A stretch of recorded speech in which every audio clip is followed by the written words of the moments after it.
সামান্য খালি কোন লাখান ফালাইছেন 2 লাখ টাকা রাখমরে 6 লাখ টাকা মাইরা খাইলিছেন এই যে চুরি ডাকাতিগুলো হইছে এই জায়গাত নাই তাই বিলটা পাস কইরা দিলেছে। সুনামগঞ্জের সাতকে দুটি রাস্তার জন্য বরাদ্দ ছিল 19 মেট্রিক টন চাল। একটিতে নামমাত্র কাজ দেখিয়ে ও অপরটির কাজ না করেই অর্থ হাতিয়ে নেওয়ার অভিযোগ উঠেছে দুই আওয়ামী লীগ নেতার বিরুদ্ধে। জানা যায় 2023-24 অর্থ বছরে স্থানীয় সংসদ সদস্যের বিশেষ বরাদ্দ দ্বিতীয় পর্যায়ের কাবিখার তালিকার প্রকল্পের জন্য 19 মেট্রিক টন চাল বরাদ্দ হয় উপজেলার শৈলা আফজালাবাদ ইউনিয়নের শৈলা গ্রামের দুটি রাস্তার জন্য। এতে গ্রামের কুনাবাড়ি থেকে মইনপুর পর্যন্ত প্রায় 1.5 কিলোমিটার রাস্তার মাটি ভরাটের জন্য 12 মেট্রিক টন ও দিলওয়ার হোসেনের বাড়ি থেকে স্কুলগামী রাস্তা নির্মাণের জন্য 7 মেট্রিক টন চাল বরাদ্দ হয়ে গেল জাতীয় সংসদ নির্বাচনের পূর্বে। এই দুটি প্রজেক্টে আলাদা আলাদাভাবে প্রজেক্ট সভাপতি ছিলেন স্থানীয় আওয়ামী লীগ নেতা আব্দুল খালিক ও দিলওয়ার হোসেন। এতে একটি রাস্তায় মাত্র 1.5 লক্ষ টাকার নামমাত্র কাজ দেখিয়ে সিংহভাগ টাকা আত্মসাৎ করেছেন আব্দুল খালিক, আর অপরটিতে কোনো কাজ না করেই টাকা উত্তোলন করেছেন দিলওয়ার হোসেন, এমন অভিযোগ গ্রামবাসী। যে 2-3টা নির্বাচন গেছে, প্রতি নির্বাচনের সময় কিন্তু ছোট ছোট প্রজেক্ট হল আমরা এমপি মহোদয়ে বিভিন্ন জায়গাত বিভিন্ন অঞ্চল তানোর নেতাকর্মীসকলরে খুশি করার লাগে তাই কিন্তু এই প্রজেক্ট হল দিছন। তো নির্বাচনের 2টা প্রজেক্ট আইছে। একটা প্রজেক্ট হইল আপনার কোনাবাড়ি পয়েন্ট থেকে মনপুর কলেজ পর্যন্ত, আর একটা প্রজেক্ট হইল দিলওয়ার সাবর বাড়ি থেকে শৈলা প্রাইমারি স্কুল পর্যন্ত। এটা তো এমপি সাবর পকেটের কোনো টেকা নাই। এই যে অবস্থা, এই অবস্থা থেকে আমরা সাধারণ মানুষ কি লাখান বাঁচতাম।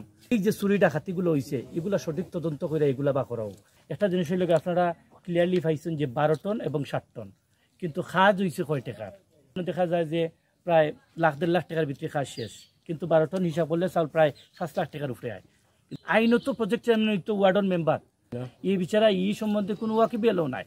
দলের নেতাকর্মী সকল ফেট বরানির যে প্রজেক্ট ও প্রজেক্ট সকলে গুনতে হয়েছে। গঠিত শুধু 6 লাখ গ্রামও নাই, ধরার ইলাকান মানে হাজার হাজার প্রজেক্ট ইলাকান দেওয়া হয়েছে। কোনাবাড়ি পয়েন্ট থাকি এলাকার চাষা বাড়ি পর্যন্ত ওই মনে হয় 1/2 কিলোমিটার থেকে কমই। একটা হইল কি মইনপুর কলেজ পর্যন্ত, বাদ বাকি কাম আমরা নিজে করাইলাম নিজের অর্থ নিয়ে।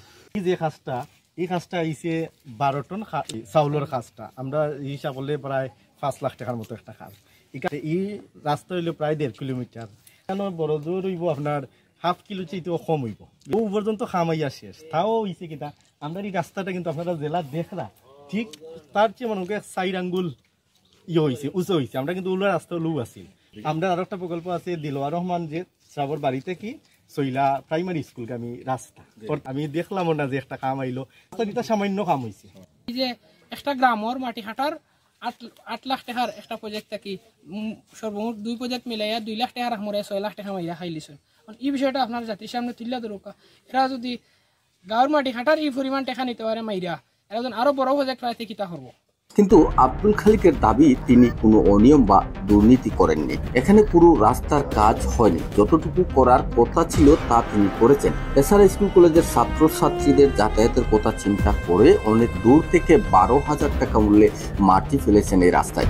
তবে ওই মাটির ঠিকাদার দাবি করে আফতাবউদ্দিন নামের এক ব্যক্তি বলেছেন ভিন্ন কথা। তিনি জানান 7,000 টাকা মূল্যে মাত্র 19,000 মাটি কেটেছেন এই রাস্তায়, যার মূল্য 1,54,000 টাকা পরিশোধ করেছেন আব্দুল খালিক।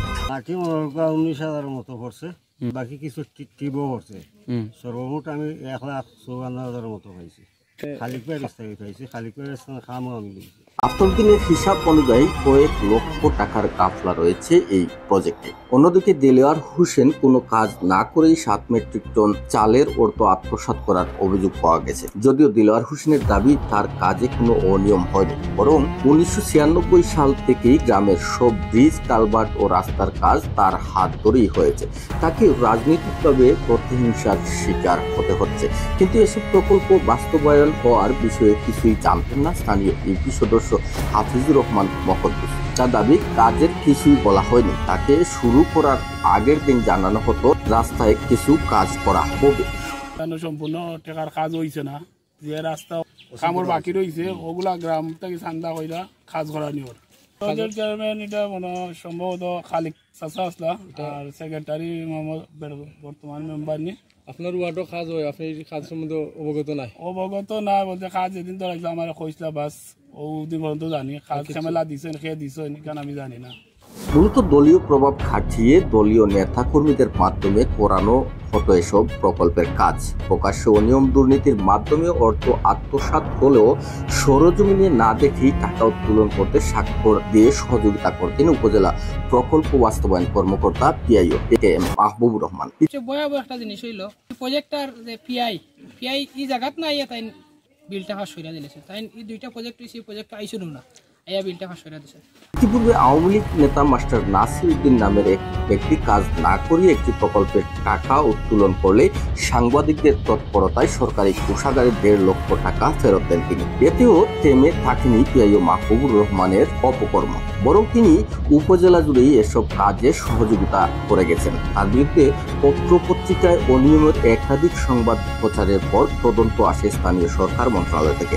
এতে তার পক্ষে সাফাই গেয়ে তাকে নির্দোষ প্রমাণ করতে প্রকাশ্যে সাক্ষ্য দিয়েছেন উপজেলার অনেক চেয়ারম্যান ও মেম্বাররা সহ প্রজেক্ট সভাপতিরা, যে কারণে এত কিছু পরও তিনি রয়েছেন বহাল তবিয়তে।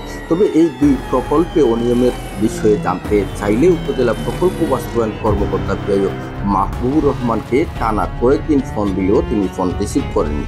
শেষমেশ তার অফিসে গিয়েও দেখা যায় অফিস পক্ষ তালাবদ্ধ, যে কারণে তার বক্তব্য নেওয়াও সম্ভব হয়নি। তবে দুর্নীতি অনিয়মের সাথে জড়িত এসব নেতা ও কর্মকর্তাদের বিচারের আওতায় আনার দাবি জানিয়েছেন ছাতক উপজেলা বৈষম্য বিরোধী ছাত্র আন্দোলনের ছাত্ররা। তারা জানান অনেক দিন যাবৎ এসব বিষয় জানার জন্য তারাও ফোনে বা সরাসরি গিয়েও পাচ্ছেন না এই কর্মকর্তাকে।